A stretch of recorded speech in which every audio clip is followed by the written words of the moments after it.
Departure. It was not yet morning. The sky over Lima hung in that pale blue void between night and day. The city had not awakened, yet the airport was already bustling with people. Among the crowd stood a man in his late 40s. His name was Adrian, a quiet traveler journeying alone. There was a tiredness on his face, but it was a tiredness blended with anticipation and peace. He gently touched his backpack. Inside were only a few clothes, a notebook, a pen, and the weight of countless dreams collected over the years. He was going to Machu Picchu. He had spent most of his life writing, giving lectures, and working in academia. But in recent years, a growing feeling had taken hold of him, the need for silence, a place far from crowds, texts, and screens. Perhaps it was that mysterious name on an old atlas page from his childhood that had stayed in his mind. Machu Picchu, the ancient summit of the Incas, a stone city hidden behind the mists. And now that dream was about to take form. On the threshold of the sacred valley. When Adrian arrived in Cusco, he felt slightly dizzy. At nearly 3,400 meters above sea level, even breathing was different in this small, magical city. Cusco was once the capital of the Inca Empire. The Coricancha, the Temple of the Sun, had once been covered in gold, and the Incas believed this was the center of the universe. In Incan mythology, Cusco is the place where the first Incas emerged and where the sun god Inti entrusted his children with ruling the earth. The royal dynasty that began with the founder king Manco Capac reached its peak during the reign of Pachacuti Inca Yupanqui. In a library, Adrian read a quote from a manuscript about Pachacuti. "He who shaped the mountains, guided the people, master of time." The owner of the small inn where he stayed was an elderly Quechua woman. She handed him a cup of coca tea. "Welcome to the highlands," she said with a smile. "It takes time for the body to adjust, but your spirit already belongs here." That night, Adrian fell into a deep sleep. In his dream, he climbed stone stairs and walked through mist. A woman's voice whispered him an ancient hymn. When he woke up, the anticipation in his heart had grown. By train to the lost city. The next morning, Adrian boarded the train from Cusco to Aguascalientes. In panoramic view carriages with glass ceilings, the train wound along the Urubamba River deep into the sacred valley. This was the most common route to Machu Picchu. The train passed through microclimates nearing the edge of the Amazon rainforest. In this valley, the Incas had built a civilization that combined agriculture and astronomy. It was called the Sacred Valley not just for its fertile soil, but because it was believed to be a gateway to cosmic energies. In his small notebook, Adrian wrote, "Time folds here. Past and present walk side by side in the same valley." The ascent begins. From Aguascalientes, the path to Machu Picchu took about an hour and a half on foot. Adrian set out at 5 a.m. The sun had not yet risen.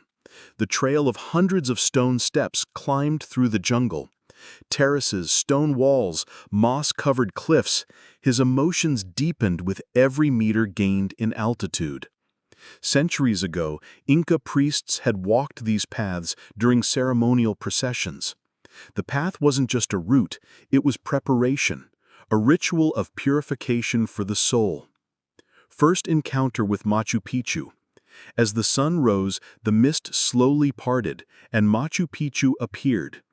Meaning Old Mountain in the Quechua language, this site was built at 2,400 meters above sea level on a ridge above the Urubamba River. The city was divided into two main areas, agricultural terraces and urban zones with temples, residences, and observatories. Why Machu Picchu was built remains a subject of research.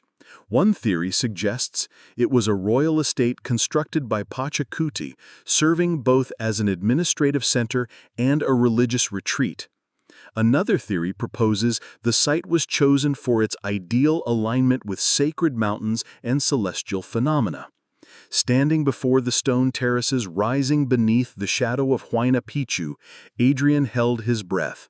Likely built around the 1450s, the city was introduced to the world by American historian Hiram Bingham in 1911.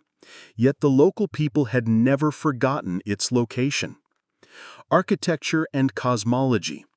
Machu Picchu contains about 200 structures, royal residences, temples, observatories, and agricultural terraces. All were built in harmony with the land's shape. The Incas did not seek to dominate nature, but to integrate with it. One of the most remarkable structures is the Temple of the Sun. During the summer solstice, the sun's rays enter through a temple window to illuminate the sacred stone inside. This was not just engineering, it was astronomy woven into worldview. Temples were not merely places of worship, but attempts to recreate universal order on Earth. The Temple of the Moon and the Royal Tomb. Adrian turned towards the Temple of the Moon, hidden among the rocks like a secret passage. This structure was carved directly into the stone and is considered one of the oldest in Machu Picchu. The masonry inside the cave was extraordinary. Ancient symbols adorned the walls. Dedicated to Mama Kila, the moon goddess, moonlight would fall on the sacred stone here at night. It was not just a place of worship, but a symbolic gateway to immortality. Near the temple was the so-called Royal Tomb. Some archaeologists believe this area housed the remains of elite Inca nobility. Adrian bowed respectfully before the stone platforms. The silence here was deeper. It seemed even the stones dared not whisper. Social life in Machu Picchu. The city served not only the royal family and priesthood, but also skilled artisans, starbazers, and elite farmers. Archaeological evidence suggests a population that fluctuated with the seasons and rituals, rather than a permanently settled community. Walking the narrow alleys, Adrian studied each building. Stone walls, triangular windows, irrigation canals, everything was part of a grand design. Most homes hinted at the social class of their occupants, some plain, others splendid. Machu Picchu may also have been a center for education and spiritual retreat. Selected youth were trained here and sent across the empire. When Adrian learned this, he reflected on his own life, seeking knowledge, but also the responsibility it brings. The Inca calendar and the sky. Opposite the Temple of the Sun stood a small but vital observation point. From here, the movements of stars were observed, and the solstices and equinoxes were marked. The Inca crafted their calendar solely by watching the sky.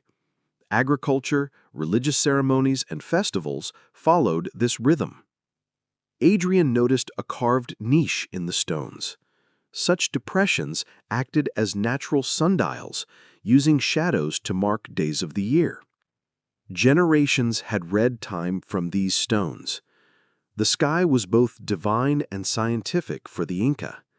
Inti, the sun, Mamaquilla, the moon, and Chasca, Venus, symbolized cosmic balance and earthly justice.